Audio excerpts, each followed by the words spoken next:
Have you ever wondered what happens when someone in the world starts to question what the hell is going on with a Sentai character?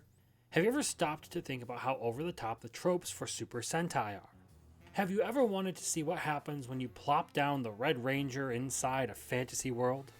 If your answer to any of these questions was yes, then you're probably gonna want to stay tuned, because the Red Ranger becomes an adventure in another world is pretty much what you've been looking for.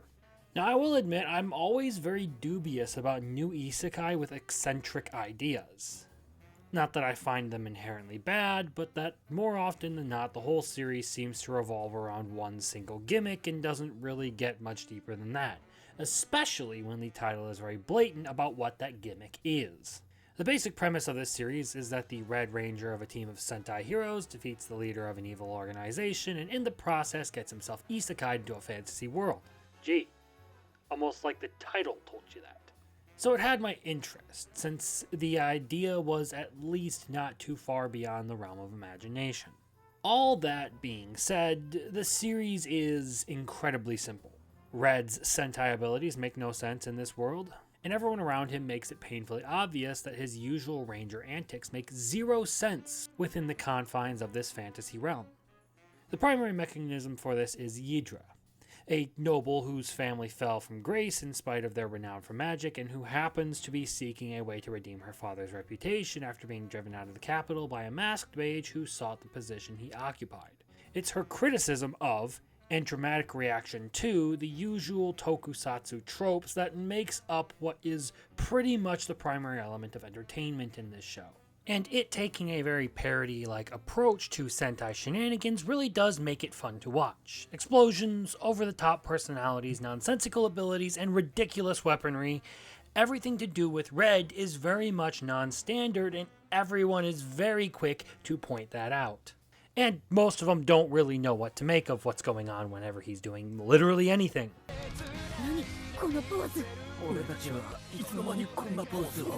Effectively, rather than Red having to adapt to a new world, this new world has to adapt to him and his utterly insane abilities.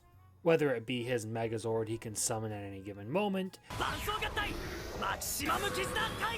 the indulgent amount of explosives involved in literally everything he does,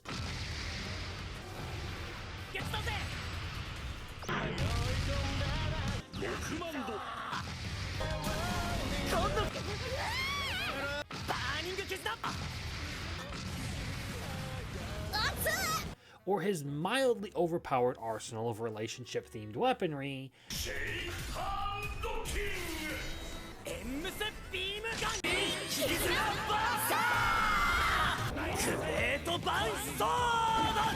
this series shows no shame in just slapping the tropes down and making fun of them.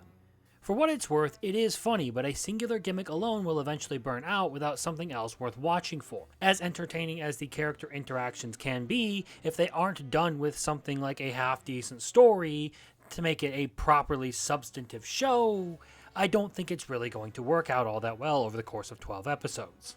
And that seems to be the predicament the creators have anticipated, while they are also weaving in the story about how the mage who usurped Idra's father may be involved in some rather nefarious magic projects. And now, this whole concept of privilege spells and mana seeds are actually pretty interesting variations on the usual and very generic magic systems we get in Isekai, so at least this series went out of its way to try and innovate in more ways than one. And to be fair, some of the privileged spells they have shown so far have been fairly interesting. And yet, it still doesn't quite live up to the standards of other send-ups made to mock their genre. Some action sequences are half-decent, others are largely frozen frames.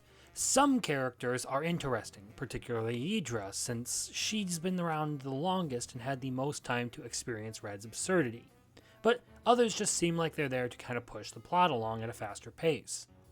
The story is pretty standard, but that's hardly something I would call bad. Given more time, it may yet grow on me, but the exorbitant amount of time it invests into these Sentai parody elements has thus far kinda whittled down my enjoyment of the series, even in the face of certain elements I do particularly like. It's good for a quick laugh and an unwind period, but I wouldn't say this is some masterpiece.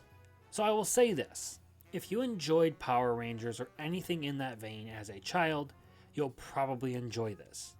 If you just want a goofy and shameless series that doesn't take its more absurd elements too seriously, you'll probably enjoy this. It's a serviceable enough series, especially compared to other isekai / fantasy stories that have come out this season. One you can enjoy even without having to sit down and binge it on a rainy day. It isn't even bad like some other series that I've watched this season, and it's not boring to watch. But I find myself entertained by it less and less with every episode that passes, and I can't really put my seal of approval on it. Effectively, it's good as a joke about the ridiculousness of Sentai, if nothing else, but it lacks something that I really do desire in anime.